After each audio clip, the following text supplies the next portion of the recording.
Chapter 21. Ito nga ang mga hatol na igagawad mo sa harap nila. Kung ikaw ay bumili ng isang aliping Hebreo, ay 6 na taong maglilingkod siya, at sa ikapito ay aalis siyang laya na walang sauling bayad. Kung siya'y pumasok na mag-isa, ay aalis na mag-isa. Kung may asawa, ay aalis nga ang kanyang asawa na kasama niya.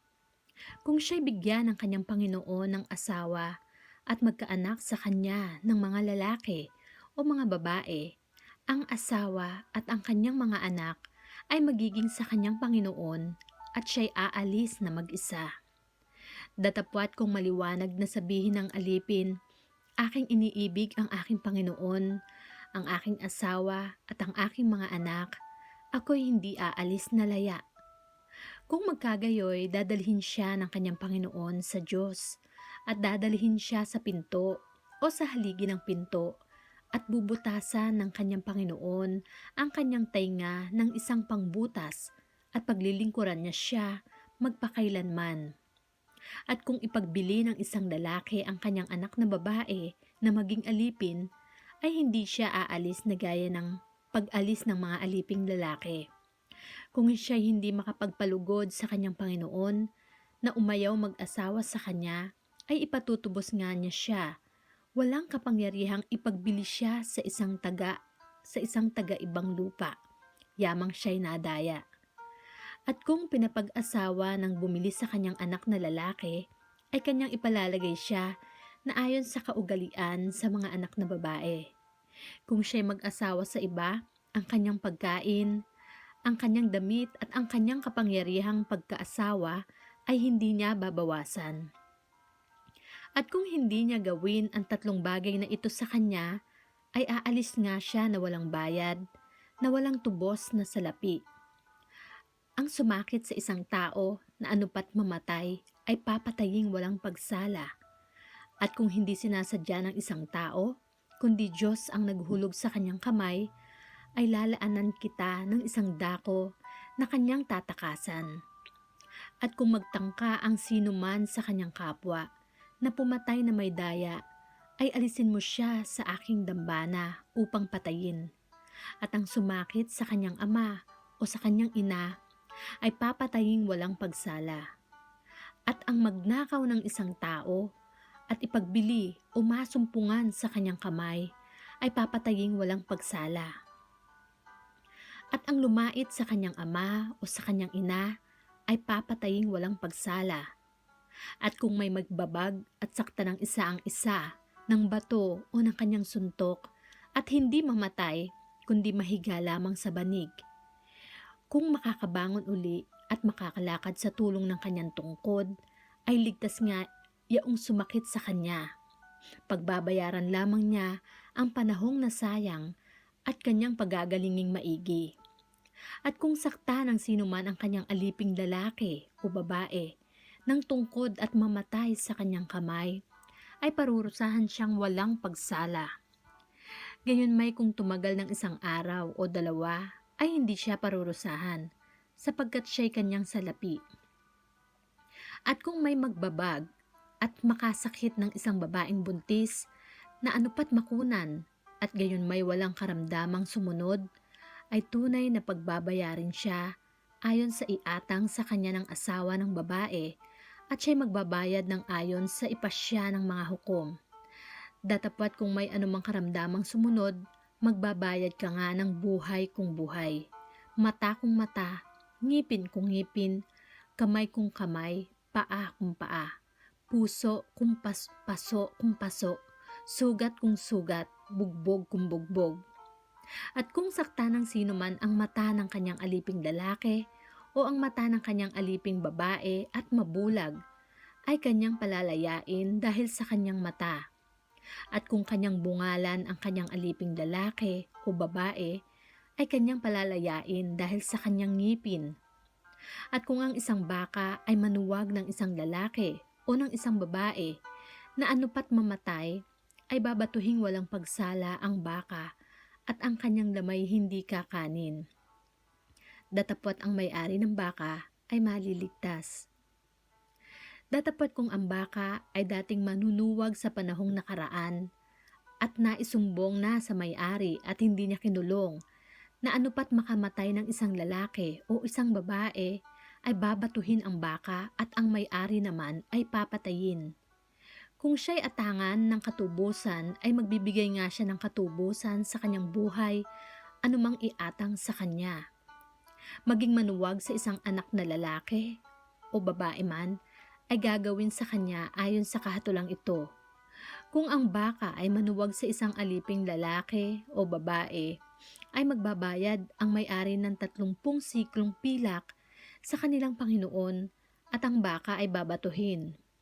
At kung ang sino man ay magbubukas ng isang balon o huhukay ng isang balon at hindi tatakpan, at ang isang baka o ang isang asno ay mahulog sa loob, ay sasaulian ng may-ari ng balon, magbabayad siya ng salapi sa may-ari ng mga yaon, at ang patay na hayop ay magiging kanya.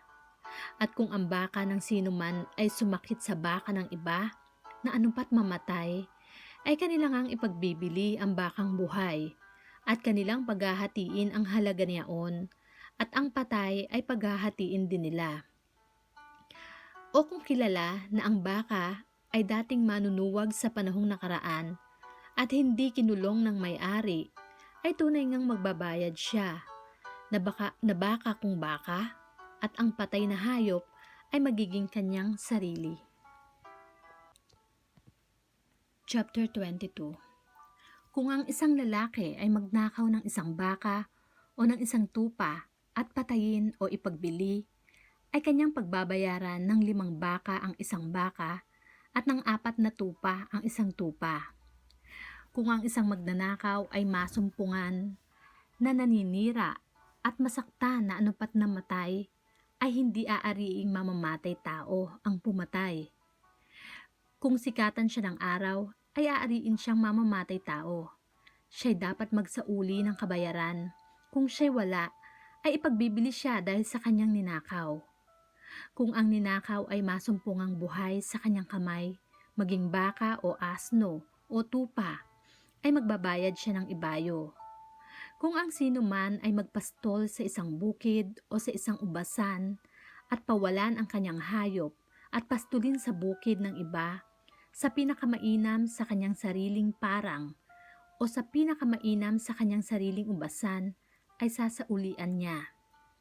Kung may magningas na apoy at magtangay ng mga tinik na anupat ang mga mandala o ang mga uhay o ang bukid ay masunog, ay tunay na magbabayad yaong nagpaningas ng apoy.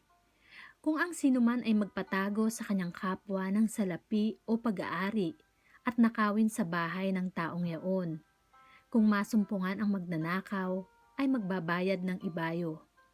Kung hindi masumpungan ang magnanakaw, ay lalapit ang may-ari ng bahay sa Diyos, upang maalaman kung hindi niya pinakialaman ang pag-aari ng kanyang kapwa.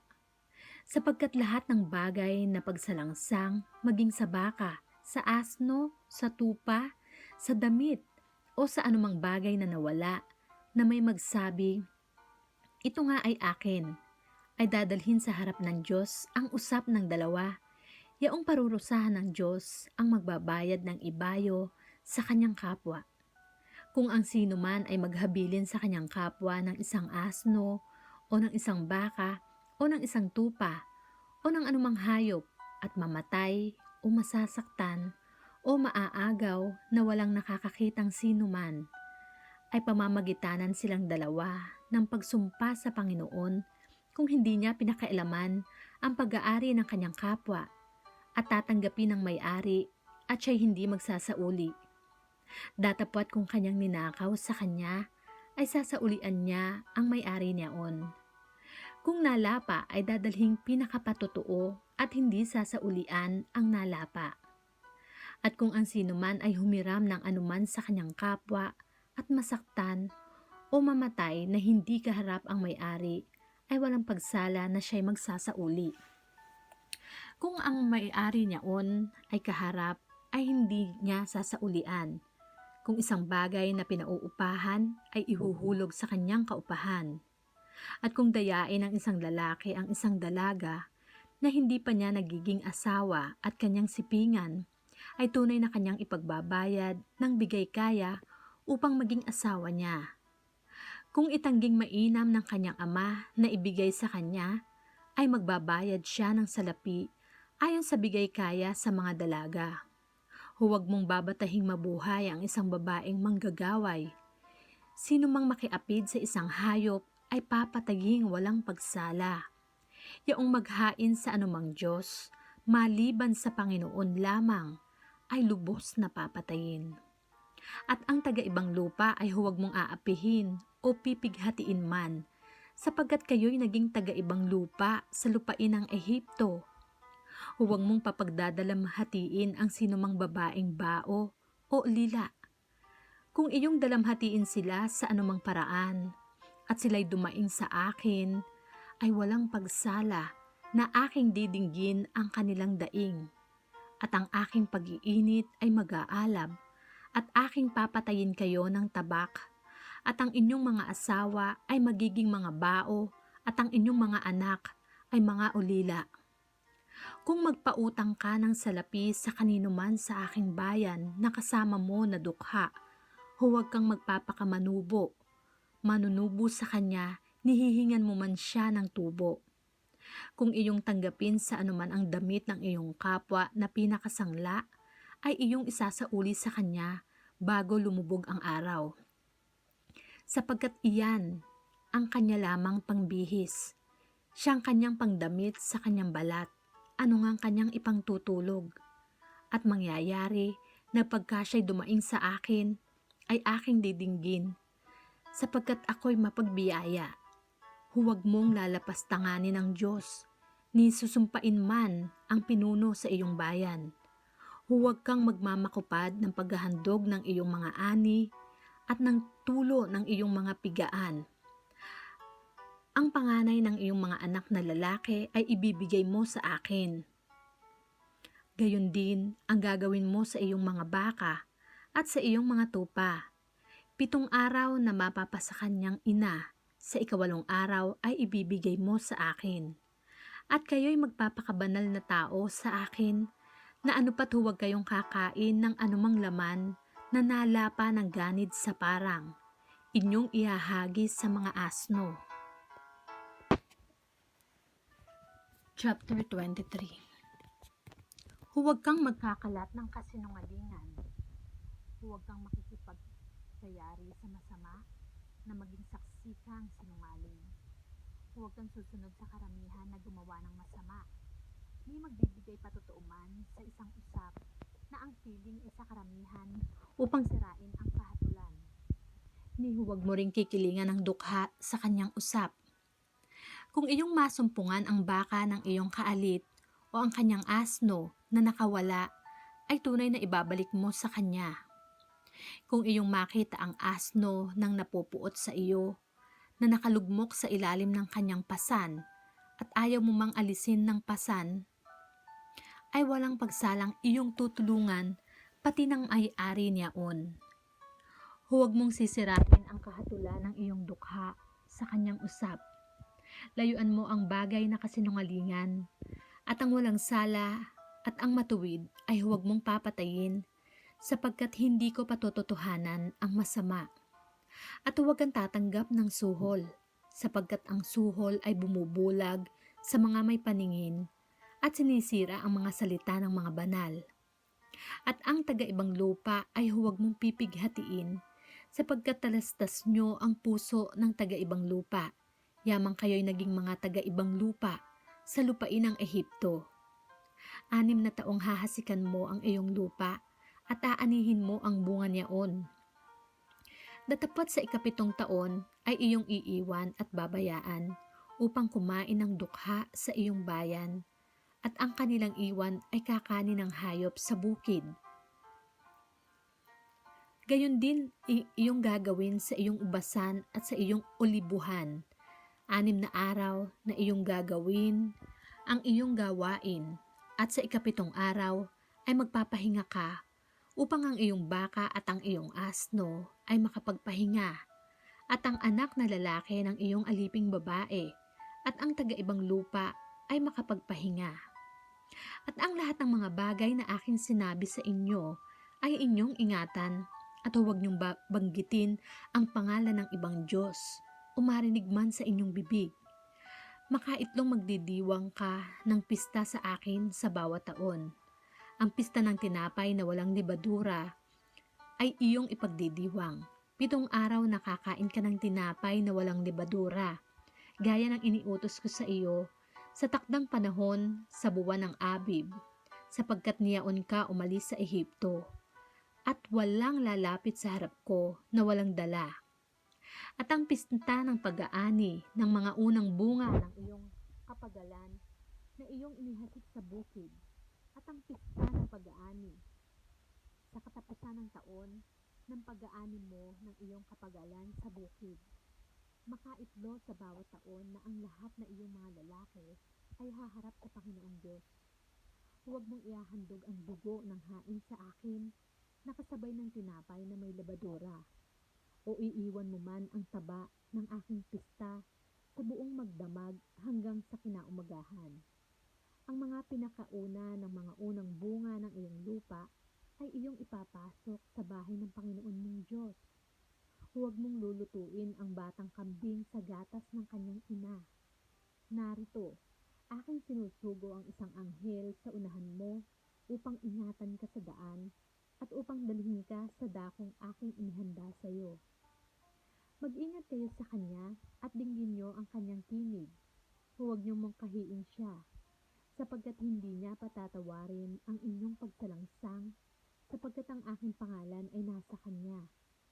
Datapat kong didinggin mong lubos ang kanyang tinig at gagawin mo ang lahat ng aking sinasalita, ay magiging kaaway nga ako ng iyong mga kaaway, kaalit ng iyong mga kaalit.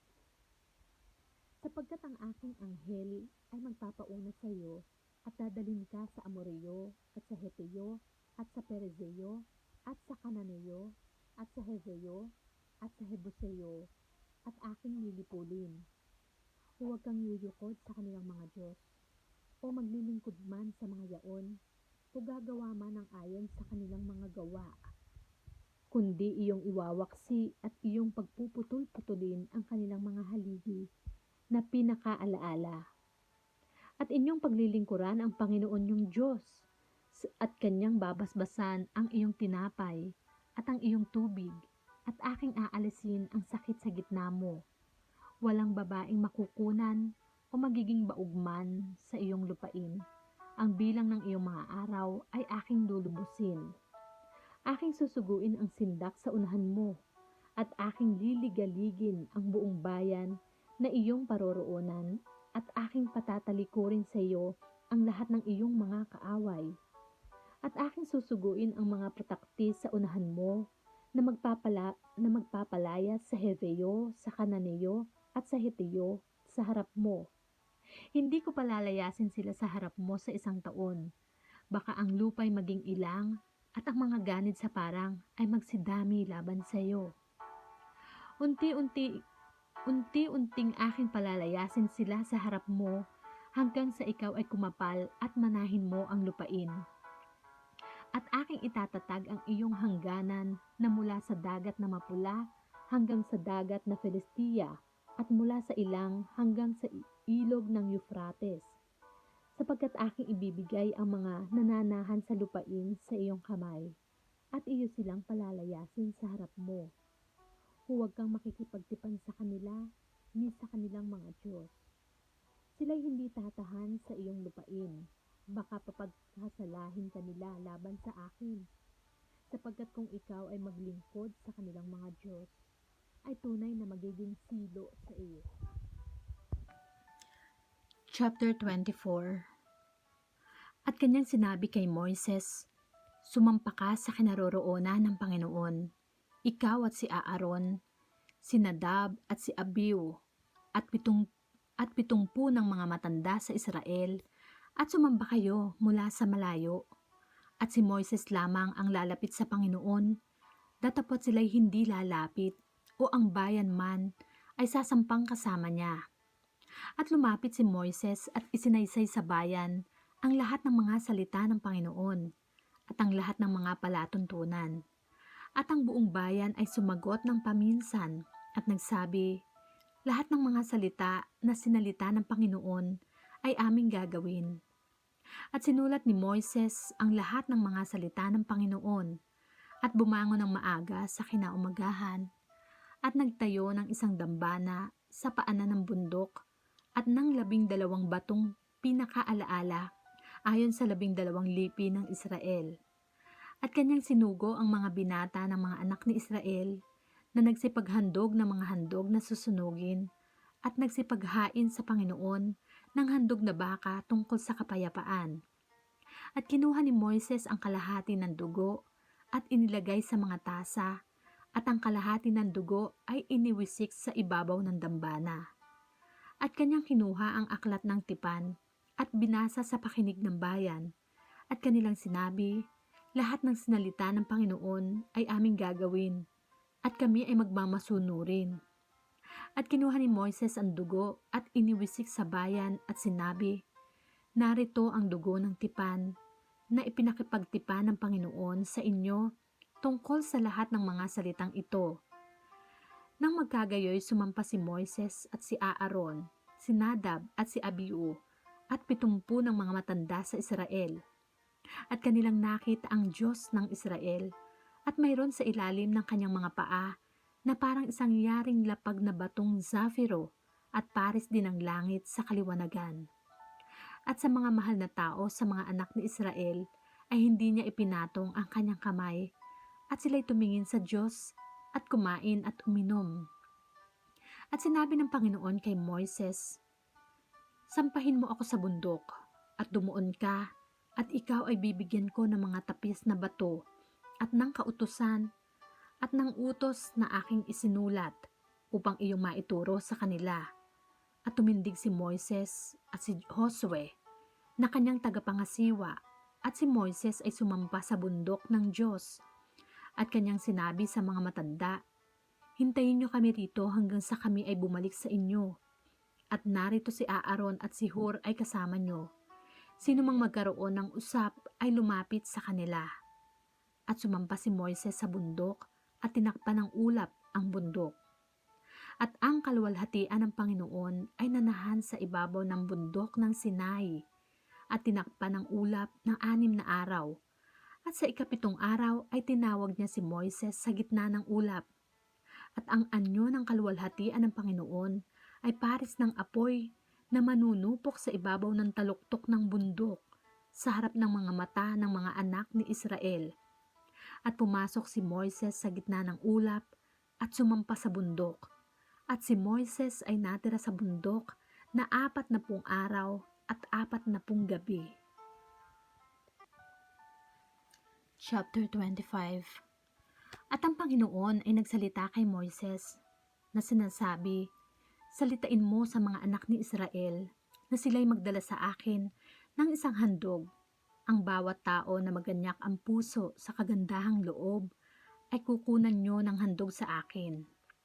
At ito ang handog na inyong kukunin sa kanila, ginto at pilak at tanso, at kayong bughaw, kulay ube, at pula, at lino at balahibo ng kambing, at ang balat ng lalaking tupa na tinina sa pula, at mga balat ng poka at kahoy na akasya, langis sa ilawan, mga espesya sa langis na pangpahid at sa mabangong pangsuob, mga batong onyx at mga batong pangkalupkop sa ephod at sa pektoral. At kanilang igawa ako ng isang santuaryo upang ako'y makatahan sa gitna nila. Ayon sa lahat ng aking ipinakita sa inyo, sa anyo ng tabernakulo at sa anyo ng lahat ng kasangkapan niyaon, ay gayon nyo gagawin. At sila'y gagawa ng isang kaban na kahoy na akasya na may 2 sikot kalahati ang haba niyaon at may 1 sikot kalahati ang luwang niyaon at may 1 sikot kalahati ang taas niyaon. At iyong babalutin ng taganas na ginto sa loob at sa labas ay iyong babalutin at igagawa mo sa ibabaw ng isang kornisa sa palibot.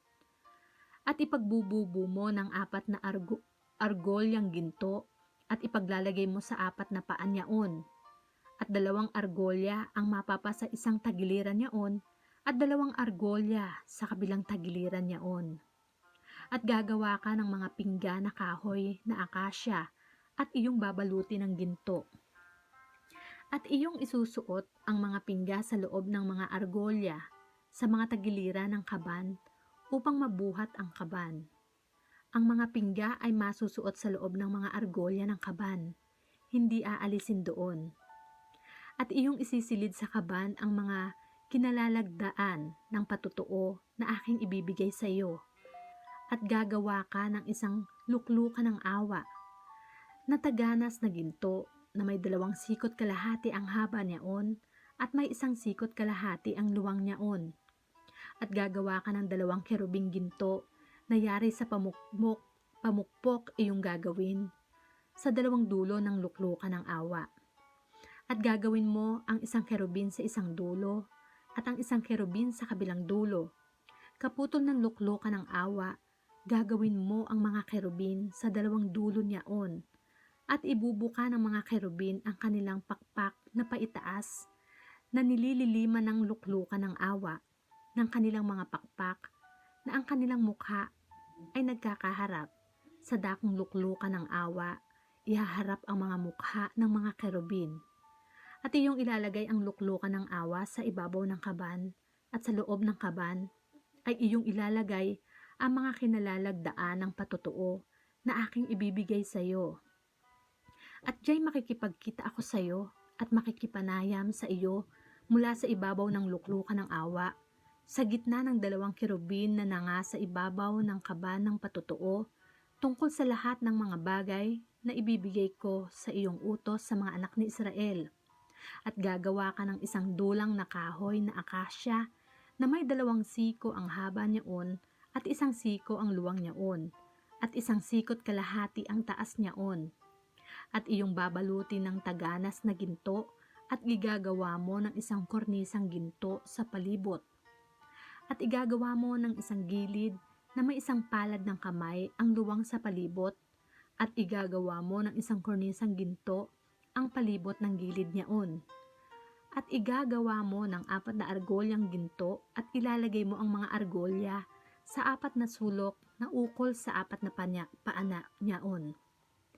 Malalapit sa gilid ang mga argolya sa daraanan ng mga pingga upang madala ang dulang. At gagawin mo ang mga pingga na kahoy na akasya at iyong babaluti ng ginto upang ang dulang ay madala ng mga yaon. At gagawa ka ng mga pinggan niyaon at ng mga kutsara niyaon at ng mga kopa niyaon at ang mga tasa niyaon na pagbubuhusan na iyong gagawing taganas na ginto. At ilalagay mo sa dulang ang tinapay na handog sa harap ko na palagi. At gagawa ka ng 1 kandelerong taganas na ginto, yari sa pamukpok. Gagawin mo ang kandelero, ang tuntungan niyaon at ang haligi niyaon, ang mga kopa niyaon, ang mga globito niyaon at ang mga bulaklak niyaon ay mga kaputol. At magkakaroon ng 6 na sangang lumalabas sa mga tagiliran niyaon, 3 sanga ng kandeleryo sa isang tagiliran niyaon, at ang 3 sanga ng kandelero ay sa kabilang tagiliran niyaon. At magkakaroon ng 3 kopang anyong bulaklak ng almendro sa isang sanga, 1 lubito at 1 bulaklak, at 3 kopang anyong bulaklak ng almendro sa kabilang sanga, 1 lubito at 1 bulaklak, at gayon sa 6 na sangang lumalabas sa kandelero. At sa haligi ng kandelero ay magkakaroon ng 4 na kopang anyong bulaklak ng almendro, 10 ng mga globito niyaon at ng mga bulaklak niyaon. At magkakaroon ng 1 globito sa ilalim ng 2 sa mga sanga at 1 globito sa ilalim ng kabilang 2 sa mga sanga ng kaputol niyaon, at 1 globito sa ilalim ng 2 sangang nalalabi ayon sa 6 na sanga na lumalabas sa kandelero. At magiging mga globito at mga sanga niyaon ay kaputol. Kabuuan niyaon ay 1 lamang putol na yari sa pamukpok na taganas na ginto. At igagawa mo ng kanyang mga ilawan na 7 at kanilang sisindihan ang mga ilawan niyaon upang lumiwanag sa dakong tapat ng kandelero, at ang magiging mga gunting at mga pinggan niyaon ay taganas na ginto. Isang talentong taganas na ginto gagawin, 10 ng lahat ng kasangkapang ito, at ingatan mo na iyong gawin ayon sa anyo ng mga yaon na ipinakita sa iyo sa bundok. Chapter 26.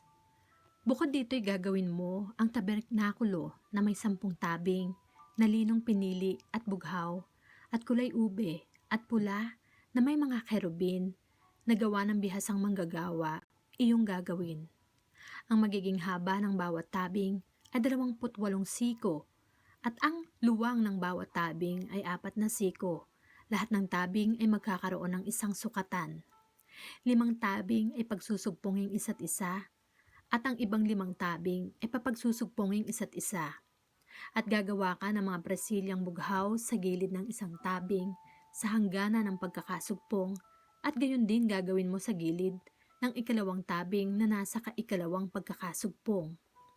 50 presilya ang iyong gagawin sa isang tabing, at 50 presilya ang iyong gagawin sa gilid ng tabing na nasa 2 pagkakasugpong. Ang mga presilya ay magkakatapat na isa't isa. At 50 pangawit na ginto ang iyong gagawin, at papagsusugpungin mo ang mga tabing sa pamamagitan ng mga kawit, at magiging isa lamang. At gagawa ka ng mga tabing na balahibo ng kambing na pinakatolda sa ibabaw ng tabernakulo. 11 tabing ang iyong gagawin. Ang magiging haba ng bawat tabing ay 30 siko, at ang luwang ng bawat tabing ay 4 na siko. Ang 11 tabing ay magkakaroon ng isang sukat. At iyong papagsusugpungin ang 5 tabing, at gayon din ang 6 na tabing.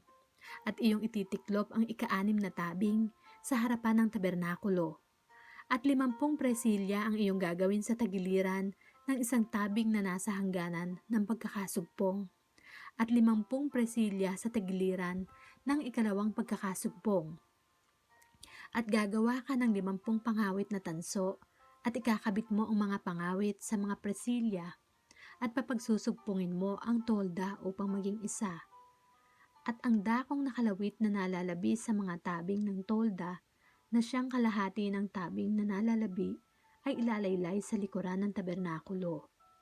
At ang siko ng isang dako at ang siko ng kabilang dako niyaong nalalabi sa haba ng tabing ng tolda ay ilalaylay sa mga tagiliran ng tabernakulo, sa dakong ito at sa dakong yaon upang takpan.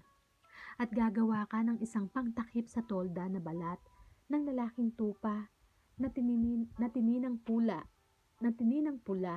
at isang pangtakip na balat ng poka sa ibabaw. At igagawa mo ng mga tabla ang tabernakulo na kahoy na akasya ng mga patayo. 10 siko ang magiging haba ng isang tabla, at 1 siko at kalahati ang luwang ng bawat tabla. 2 mitya magkakaroon ang bawat tabla na nagkakasugpong na isa't isa. Ang gagawin mo sa lahat ng tabla ng tabernakulo. At igagawa mo ng mga tabla ang tabernakulo, 20 tabla sa tagilirang timugan sa dakong timugan. At gagawa ka ng 40 tungtungang pilak upang ilagay sa ilalim ng 20 tabla, 2 tungtungan sa bawat tabla na ukol sa kanyang 2 mitya, at 2 tungtungan sa ilalim ng ibang tabla na ukol sa kanyang 2 mitya. At sa 2 tagiliran ng tabernakulo, sa dakong hilagaan ay 20 tabla. At ang kanilang 40 tungtungang pilak, 2 tungtungan sa ilalim ng isang tabla, at 2 tungtungan sa ilalim ng kabilang tabla. At sa dakong hulihan ng tabernakulo, sa dakong kalunuran ay igagawa mo ng 6 na tabla. At igagawa mo ng 2 tabla ang mga sulok ng tabernakulo sa dakong hulihan. At papagpapatungin sa dakong ibaba, at gayon din na maugnay sa itaas niyaon sa isang argolya. Gayon ang gagawin sa 2 para sa 2 sulok. At magkakaroon ng 8 tabla, at ang kanilang mga tungtungang pilak ay 16 na tungtungan, 2 tungtungan sa ilalim ng isang tabla, at 2 tungtungan sa ilalim ng kabilang tabla. At gagawa ka ng mga barakilan na kahoy na akasya 5 sa mga tabla ng isang tagiliran ng tabernakulo, at 5 barakilan sa mga tabla ng kabilang tagiliran ng tabernakulo, at 5 barakilan sa mga tabla ng tagiliran ng tabernakulo sa dakong hulihan na dakong kalunuran. At ang gitna ng barakilan ay daraan sa kalagitnaan ng mga tabla mula sa isang dulo hanggang sa kabila. At iyong babalutin ng ginto ang mga tabla at gigintuin mo ang kanilang mga argolya na pagdaraanan ng mga barakilan at iyong babalutin ng ginto ang mga barakilan. At iyong itatayo ang tabernakulo ayon sa anyo niyaon na ipinakita sa iyo sa bundok. At gagawa ka ng isang dambong na bughaw at kulay ube at pula at linong pinili na may mga kerubing mainam ang pagkayari. At iyong isasampay sa 4 na haliging akasya na balot ng ginto, na pati ng kanilang mga pang-ipit ay ginto rin, na nakapatong sa ibabaw ng 4 na tungtungang pilak. At iyong ibibitin ang lambong sa ilalim ng mga pangalawit, at iyong ipapasok doon sa loob ng lambong ang kaba ng patutuo, at paghihiwalayin sa inyo ng lambong ang dakong banal at ang kabanal-banalang dako. At iyong ilalagay ang luklukan ng awa sa ibabaw ng kaban ng patutuo sa kabanal-banalang dako. At iyong ilalagay ang dulang sa labas ng lambong at ang kandilero ay sa tapat ng dulang sa tagiliran ng tabernakulo na dakong timugan, at ang dulang ay ilalagay mo sa dakong hilagaan. At igagawa mo ng isang tabing ang pintuan ng tolda na kanyang bughaw at kulay ube at pula at linong pinili na yari ng mangbuborda. At igagawa mo ang tabing ng 5 haliging akasya at babalutin mo ng ginto na ang sima ng mga yaon ay ginto rin, at ipagbububo mo ng 5 tungtungan. Chapter 27. At gagawin mong kahoy na akasya ang dambana na 5 siko ang haba at 5 siko ang luwang. Ang dambana ay gagawing parisukat at ang taas ay magkakaroon ng 3 siko. At gagawin mo ang mga anyong sungay sa ibabaw ng 4 na sulok niyaon. Ang mga anyong sungay ay kaputol din at iyong babalutin ng tanso. At igagawa mo ng kanyang mga kawa upang mag-alis ng mga abo at ng mga pala at ng mga mangkok at ng mga pangalawit at ng mga suuban. Lahat ng mga kasangkap ay gagawin mong tanso. At igagawa mo ng isang salang tanso na tilalambat ang yari, at ang ibabaw ng nilambat ay igagawa mo ng 4 na argolyang tanso sa 4 na sulok niyaon. At ilalagay mo sa ibaba ng gilid ng dambana sa dakong ibaba, upang ang nilambat ay umabot hanggang sa kalahatian ng dambana. At igagawa mo ng mga pingga ang dambana, mga pinggang kahoy na akasya, at babalutin mo ng tanso. At ang mga pingga niya ay isusuot sa mga argolya, at ang mga pingga ay ilalagay sa 2 tagiliran ng dambana pagka dinadala. Gagawin mo ang dambana ng kuluong sa pamamagitan ng mga tabla, kung paano ang ipinakita sa iyo sa bundok, ay gayon gagawin nila. At iyong gagawin ang looban ng tabernakulo sa tagilirang timugan na dakong timugan ay magkakaroon ng mga tabing sa looban na linong pinili na may 100 siko ang haba sa isang tagiliran. At ang ihahaligi dooy 20, at ang mga tungtungan ng mga yaon ay 20 na tanso. Ang mga sima ng mga haligi at ang mga pilete niyaon ay pilak. At gayon din sa tagilirang dakong hilagaan, sa kahabaan ay magkakaroon ng mga tabing na may 100 siko ang haba, at ang mga haligi ng mga yaon ay 20, at ang mga tungtungan ng mga yaon ay 20 na tanso. Ang mga sima ng mga haligi at ang mga pilete ng mga yaon ay pilak. At sa kaluwangan ng looban sa kalunuran ay magkakaroon ng mga tabing na may 50 siko, ang haligi ng mga yaon ay 10, at ang mga tungtungan ng mga yaon ay 10. At sa kaluwangan ng looban sa dakong silanganan, sa dakong sinisikatan ng araw, ay magkakaroon ng 50 siko. Ang mga tabing sa isang dako ng pintuang daan ay magkakaroon ng 15 siko. Ang mga haligi ng mga yaon ay 3, at ang mga tungtungan ng mga yaon ay 3 rin. At sa kabilang dako ay magkakaroon ng mga tabing na may 15 siko. Ang mga haligi ng mga yaoy 3, at ang mga tungtungan ng mga yaoy 3. At sa pintuan ng looban ay magkakaroon ng isang tabing na may 20 siko na ang kayo'y bughaw at kulay ube at pula at kayong linong pinili na yari ng mangbuborda, ang mga haligi ng mga yaoy apat at ang mga tungtungan ng mga yaoy apat. Lahat ng haligi sa palibot ng looban ay pagsusugpungin ng mga pileteng pilak. Ang mga sima ng mga yaon ay pilak at ang mga tungtungan ng mga yaon ay tanso. Ang haba ng looban ay magkakaroon ng 100 siko at ang luwang ay 50 magpasaan man at ang taas ay 5 siko. Kayong linong pinili at ang mga tungtungan ay tanso. Lahat ng mga kasangkapan ng tabernakulo sa buong paglilingkod doon at lahat ng mga tulos niyaon at lahat ng mga tulos ng looban ay tanso.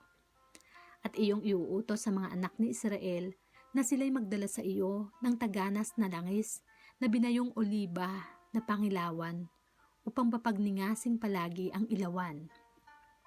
Sa tabernakulo ng kapisanan sa labas ng lambong na nasa harap ng kaba ng patutuo ay aayusin niya ni Aaron at ng kanyang mga anak mula sa hapon hanggang sa umaga sa harap ng Panginoon, magiging palatuntunan sa buong panahon ng kanilang lahi sa ikagagaling ng mga anak ni Israel. Chapter 28. At ilapit mo sa iyo si Aaron, iyong kapatid at ang kanyang mga anak na kasama niya mula sa gitna ng mga anak ni Israel upang makapangasiwa sa akin sa katungkulang saserdote, si Aaron, si Nadab at si Abiu, si Eleazar at si Itamar na mga anak ni Aaron. At igagawa mo ng mga banal na kasuotan si Aaron iyong kapatid sa ikaluluwalhati at ikagaganda. At iyong sasalitain sa lahat ng matalino na aking pinagpupuspos ng diwa ng karunungan na kanilang gawin ang kasuotan ni Aaron upang siya'y italaga na siya'y makapangasiwa sa akin sa katungkulang saserdote. At ito ang mga kasuotang kanilang gagawin, 1 pektoral at 1 epod at 1 balabal at 1 tunika na tinahing guhit-guhit na naaanyong pari-parisukat, 1 mitra at 1 pamigkis, at kanilang igagawa ng mga banal na kasuotan si Aaron iyong kapatid at ang kanyang mga anak upang makapangasiwa sa akin sa katungkulang saserdote. At kukuha sila ng ginto at ng kayong bughaw at ng kulay ube at ng pula at ng lino. At kanilang gagawin ang epod na ginto at kayong bughaw at kulay ube, pula at linong pinili na yari ng bihasang mangbuborda. Magkakaroon ng 2 pambalakit na nagkakasugpong sa 2 dulo niyaon upang magkasugpong. At ang mainam na pagkayaring pamigkis na nasa ibabaw ng epod upang ibigkis ay gagawing gaya ng pagkayari ng epod at kaputol na ginto, kayong bughaw at kulay ube at pula at linong pinili. At kukuha ka ng 2 batong onyx at iyong iuukit na limbag sa ibabaw ng mga yaon ang mga pangalan ng mga anak ni Israel. 6 sa kanilang mga pangalan ay sa 1 bato at ang mga pangalan ng 6 na natitira ay 1 bato ayon sa kanilang kapanganakan. Nayari ng mang-uukit sa bato na gaya ng ukit ng 1 panatak, iyong iuukit sa 2 bato ayon sa mga pangalan ng mga anak ni Israel, iyong gagawing napamumutihan ng mga kalupkop na ginto. At iyong ilalagay ang 2 bato sa ibabaw ng pambalikat ng epod upang maging mga batong pinakaalaala sa ikagagaling ng mga anak ni Israel at papasanin ni Aaron ang kanilang mga pangalan sa harap ng Panginoon sa ibabaw ng kanyang 2 balikat na pinakaalaala. At gagawa ka ng kalupkop na ginto at ng 2 tanikalang taganas na ginto. Parang pisi iyong gagawin na yaring pinili at iyong ilalapat sa mga kalupkop ang mga tanikalang pinili. At gagawin mo ang pektoral ng kahatulan na gawa ng bihasang manggagawa na gaya ng pagkayari ng epod iyong gagawin. Gagawin mo na ginto na bughaw at kulay ube at pula at linong pinili. Gagawing parisukat at nakatiklop. 1 dangkal magkakaroon ng haba niyaon at 1 dangkal ang luwang niyaon. At iyong kakalupkupan ng mga kalupkop na mga bato, 4 na hanay na bato, 1 hanay na sardyo, topasyo, at karbungko ang magiging unang hanay. At ang ikalawang hanay ay isang esmeralda, isang zapiro at isang diamante. At ang ikatlong hanay ay isang hasinto, isang agata at isang amatista. At ang ikaapat na hanay ay isang berilo, isang onyx at isang haspe, pawang pamumutihan ng ginto sa kanilang mga kalupkop. At ang mga bato ay iaayos sa mga pangalan ng mga anak ni Israel, 12 ayon sa mga pangalan nila, gaya ng ukit ng isang panatak, bawat isa'y ayon sa kanilang pangalan, na magiging ukol sa 12 lipi. At gagawa ka sa ibabaw ng pektoral ng mga tanikalang parang pisi, yaring pinili na taganas na ginto. At igagawa mo ang ibabaw ng pektoral ng 2 singsing na ginto at ilalagay mo ang 2 singsing sa 2 sulok ng itaas ng pektoral. At inyong ilalagay ang 2 pinising tanikalang ginto sa 2 singsing sa mga sulok ng pektoral. At ang 2 dulo ng 2 tanikala ng pinili ay iyong ilalapat sa 2 kalupkop at iyong mga ilalagay sa mga pangbalikat, epod, sa harapan. At gagawa ka ng 2 singsing na ginto at mga ilalagay mo sa 2 sulok ng pektoral sa laylayan niyaon na nasa dakong kabaligtaran ng epod. At gagawa ka ng 2 singsing na ginto at iyong mga ikakapit sa 2 pangbalikat ng epod sa dakong ibaba sa harapan na malapit sa pagkakasugpong sa ibabaw ng mainam na pagkakayaring pamigkis ng epod. At kanilang itatali ang pektoral sa pamamagitan ng mga singsing niyaon sa mga singsing ng epod ng isang taling bughaw upang mamalagi sa ibabaw ng mainam na pagkayaring pamigkis ng epod at upang ang pektoral ay huwag makalag sa epod. At dadalhin ni Aaron sa kanyang sinapupunan ang mga pangalan ng mga anak ni Israel na nasa pektoral ng kahatulan pagka siya'y pumapasok sa dakong banal na pinakaalaala sa harap ng Panginoon na palagi. At ilalagay mo sa pektoral ng kahatulan ang Urim at ang Tumim at mga ilalagay sa sinapupunan ni Aaron. Pagka siya'y pumapasok sa harap ng Panginoon at dadalhin palagi ni Aaron sa harap ng Panginoon ang kahatulan sa mga anak ni Israel na nasa kanyang sinapupunan. At gagawin mo ang balapal ng epod na taganas ng bughaw. At magkakaroon ng isang pinakaliig sa gitna niyaon. Magkakaroon ito ng isang uriang tinahi sa palibot ng pinakaliig gaya ng butas ng isang kuselete upang huwag mapunit. At ang saya niyaon ay igagawa mo ng mga granadang bughaw at kulay ube at pula. Sa palibot ng saya niyaon at ng mga kampanilyang ginto sa gitna ng mga yaon sa palibot. Isang kampanilyang ginto at isang granada, isang kampanilyang ginto at isang granada sa saya sa ibaba ng balabal na palibot.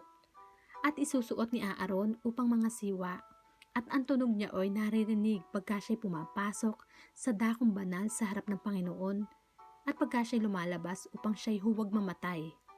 At gagawa ka ng isang lamin ng taganas na ginto at do'y isusulat mong ukit na ayon sa ukit ng isang panatak, banal sa Panginoon.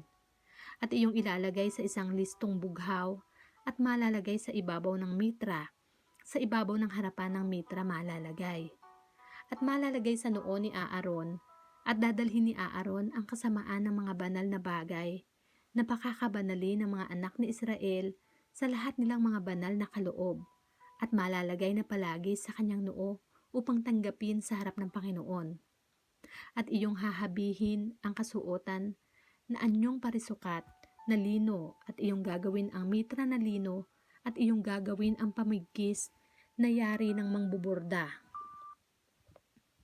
At iyong igagawa ang mga anak ni Aaron ng mga kasuotan at iyong igagawa sila ng mga pamigkis at iyong igagawa sila ng mga tiara sa ikaluluwalhati at ikagaganda. At iyong isusuot kay Aaron iyong kapatid at sa kanyang mga anak na kasama niya, at iyong papahira ng langis sila, at iyong itatalaga sila, at iyong pagbabanalin sila, upang sila'y makapangasiwa sa akin sa katungkulang saserdote. At iyong igagawa sila ng mga salawal na lino, upang takpan ang laman ng kanilang kahubaran, mula sa mga balakang hanggang sa mga hita aabot. At isusuot ni Aaron at ng kanyang mga anak pagka sila'y pumapasok sa tabernakulo ng kapisanan o pagka sila'y lumalapit sa dambana upang mangasiwa sa dakong banal, upang sila'y huwag magdala ng kasamaan at huwag mamatay, magiging isang palatuntunang walang hanggan sa kanya at sa kanyang binhi pagkamatay niya. Chapter 29. At ito ang bagay na iyong gagawin sa kanila na ibukod sila upang sila'y mga siwa sa akin sa katungkulang saserdote. Kumuha ka ng isang guyang toro at ng 2 lalaking tupang walang kapintasan at tinapay na walang libadura at mga munting tinapay na walang libadura na hinaluan ng langis at mga manipis na tinapay na walang libadura na pinahiran ng langis na gagawin mo sa mainam na harina ng trigo. At iyong sisilid sa isang bakol at dadalhin mo na nasa bakol 10 ng toro at ng 2 tupang lalaki. At si Aaron at ang kanyang mga anak ay iyong dadalhin sa pintuan ng tabernakulo ng kapisanan at iyong huhugasan sila ng tubig. At iyong kukunin ang mga kasuotan at iyong isusuot kay Aaron ang tunika niya at ang balabal ng epod at ang epod at ang pektoral at bibigkisin mo ng mainam ang pagkayaring pamigkis ng epod. At iyong ipuputong ang mitra sa kanyang ulo at ipapatong mo ang banal na korona sa mitra. Saka mo kukunin ang langis na pangpahid at ibubuhos mo sa ibabaw ng kanyang ulo at papahiran mo ng langis siya. At iyong dadalhin ang kanyang mga anak at susuotan mo ng mga tunika sila. At iyong bibigkisan sila ng mga pamigkis, si Aaron at ang kanyang mga anak, at itatali mo ang mga tiyara sa kanyang ulo. At tatamuhin nila ang pagkasaserdote na pinakapalatuntunang palagi. At iyong pagbabanalin si Aaron at ang kanyang mga anak. At iyong dadalhin ang toro sa harap ng tabernakulo ng kapisanan at ipapatong ni Aaron at ng kanyang mga anak ang kanilang kamay sa ulo ng toro. At iyong papatayin ang toro sa harap ng Panginoon sa pintuan ng tabernakulo ng kapisanan. At kukuha ka ng dugo ng toro at ilalagay mo ng iyong daliri sa ibabaw ng mga anyong sungay ng dambana at iyong ibubuhos ang lahat ng dugo sa paanan ng dambana. At kukunin mo ang buong taba na nakababalot sa bituka at ang mga lamak ng atay at ang 2 bato at ang taba na nasa ibabaw ng mga yaon at susunugin mo sa ibabaw ng dambana. Datapat ang laman ng toro at ang balat at ang dumi ay iyong susunugin sa apoy sa labas ng kampamento, handog nga dahil sa kasalanan. Kukunin mo rin ang isang lalaking tupa at ipapatong ni Aaron at ng kanyang mga anak ang kanilang kamay sa ulo ng lalaking tupa. At iyong papatayin ang lalaking tupa at iyong kukunin ang dugo at iyong iwiwisik sa palibot sa ibabaw ng dambana.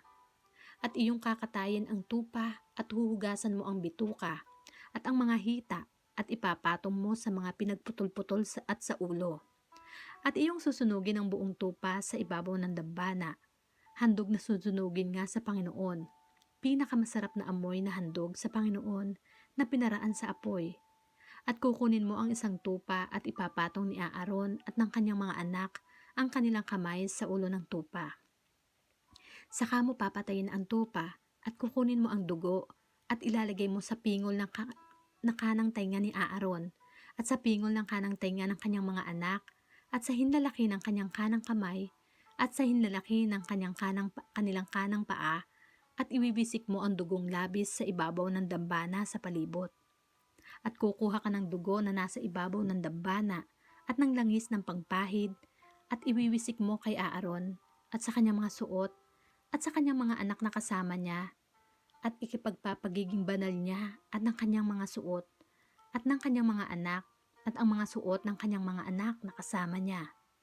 Kukunin mo rin naman sa lalaking tupa ang taba at ang matabang buntot at ang tabang nakababalot sa mga bituka at ang mga lamak ng atay at ang 2 bato at ang taba na nasa ibabaw ng mga yaon at ang kanang hita sapagkat isang lalaking tupa na itinalaga at isang malaking tinapay at isang munting tinapay na nilangisan at isang manipis na tinapay sa bakol ng tinapay na walang libadura na nasa harap ng Panginoon.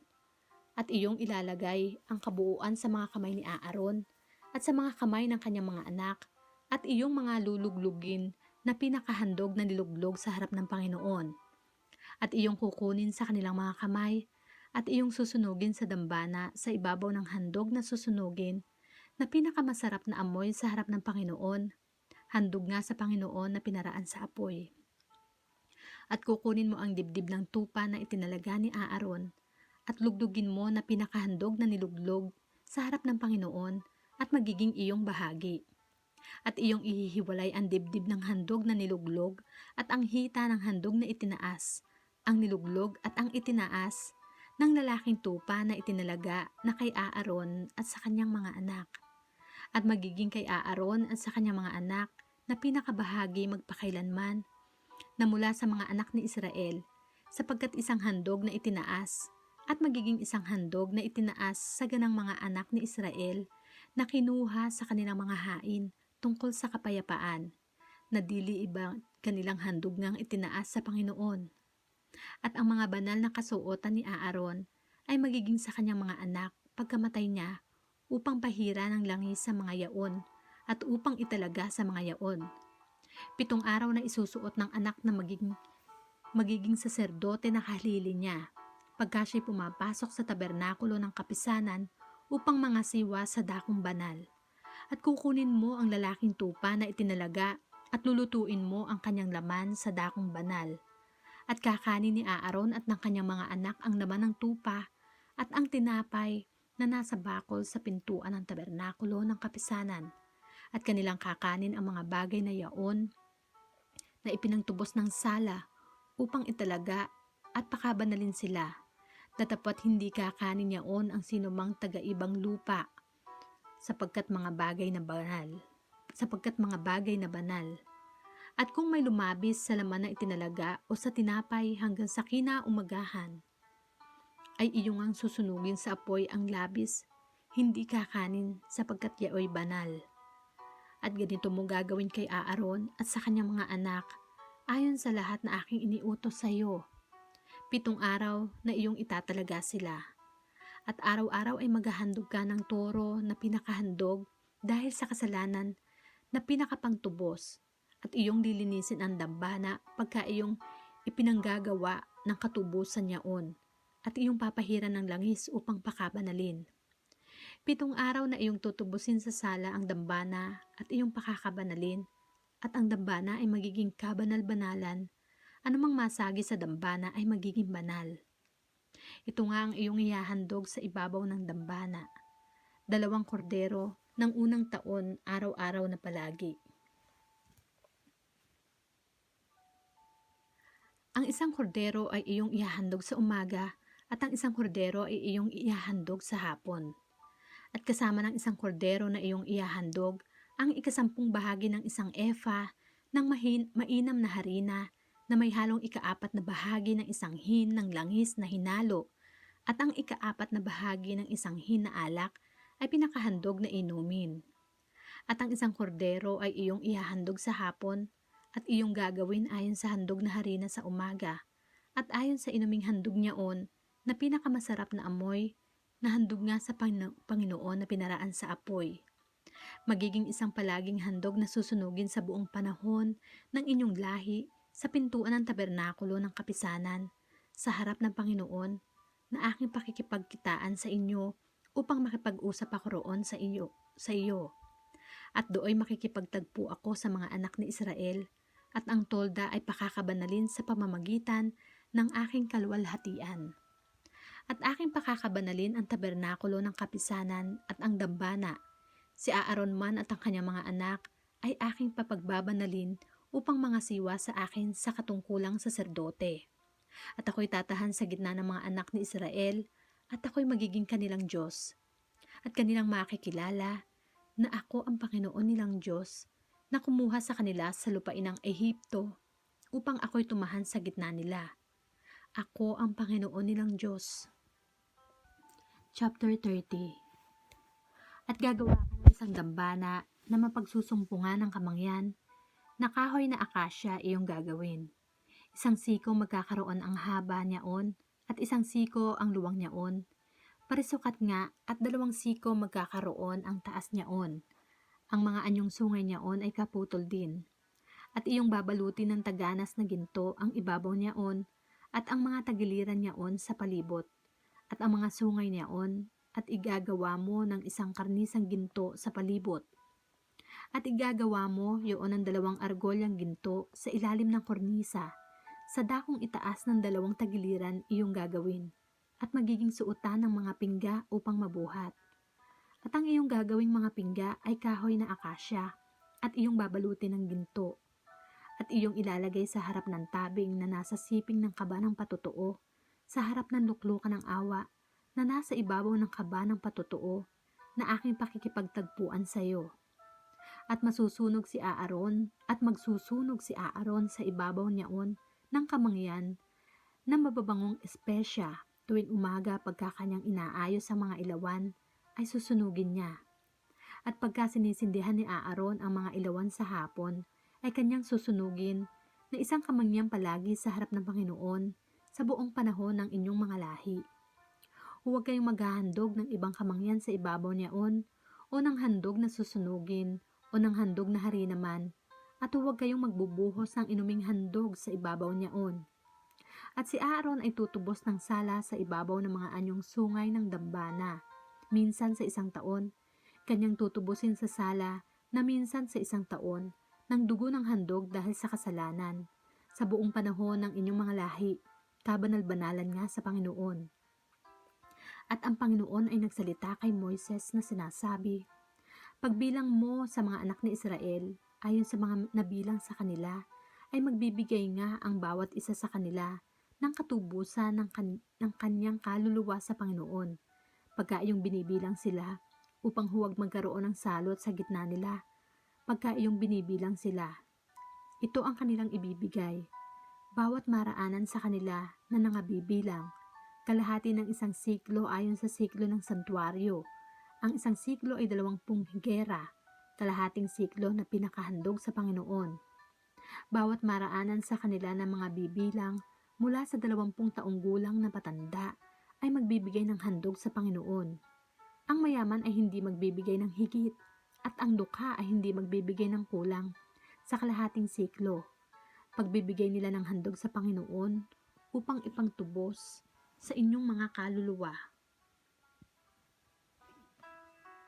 At ang Panginoon ay nagsalita kay Moises na sinasabi, gagawa ka rin ng isang hugasang tanso, at ang tungtungan ay tanso upang paghugasan, at iyong ilalagay sa gitna ng tabernakulo ng kapisanan at ng dambana at iyong sisidlan ng tubig.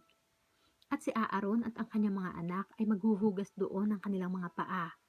Pagka sila'y pumapasok sa tabernakulo ng kapisanan, ay maghuhugas sila ng tubig upang sila'y huwag mamatay, o pagka sila'y lumalapit sa dambana ng mga siwa upang magsunog ng handog na pinaraan sa apoy sa Panginoon.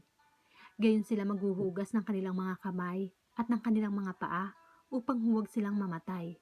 At magiging isang palatuntunan magpakailanman sa kanila, sa kanya at sa kanyang binhi, sa buong panahon ng kanilang mga lahi. Bukod dito ay nagsalita ang Panginoon kay Moises na sinasabi, magdala ka rin naman ng pinakamagaling na espesya na taganas na mira ay 500 siklo, at ng mabangong kanela ay kalahati nito, 250, at ang mabangong kalamo ay 250, at ng akasya 500 ayon sa siklo ng santuario, at ng langis ng oliva ay 1 hin. At iyong gagawing banal na langis na pangpahid, isang pabangong kinatha ng ayon sa katha ng manggagawa ng pabango, siya ngang magiging banal na langis na pangpahid.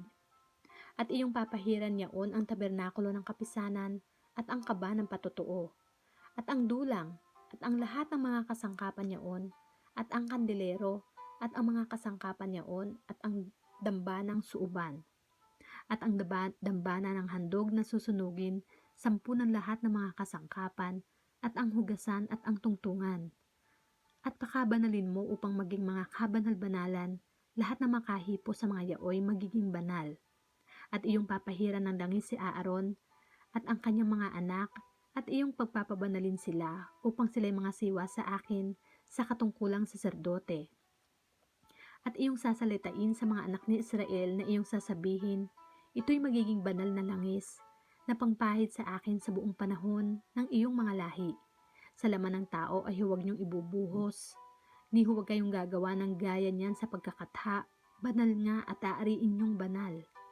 Sino mang kumatha ng gaya niyan o sino mang gumamit niyan sa isang taga-ibang lupa ay ihihiwalay sa kanyang bayan.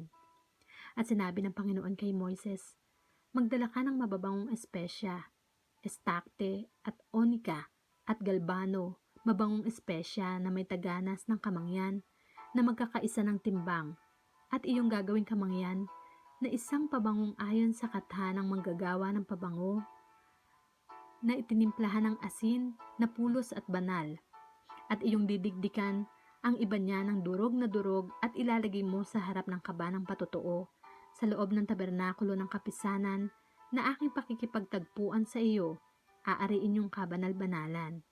At ang kamangyan na iyong gagawin ayon sa pagkakatha niyan ay huwag niyong gagawin para sa inyo, aariin mong banal sa Panginoon. Sino mang gumawa ng gaya niyan upang amuyin ay ihihiwalay sa kanyang bayan.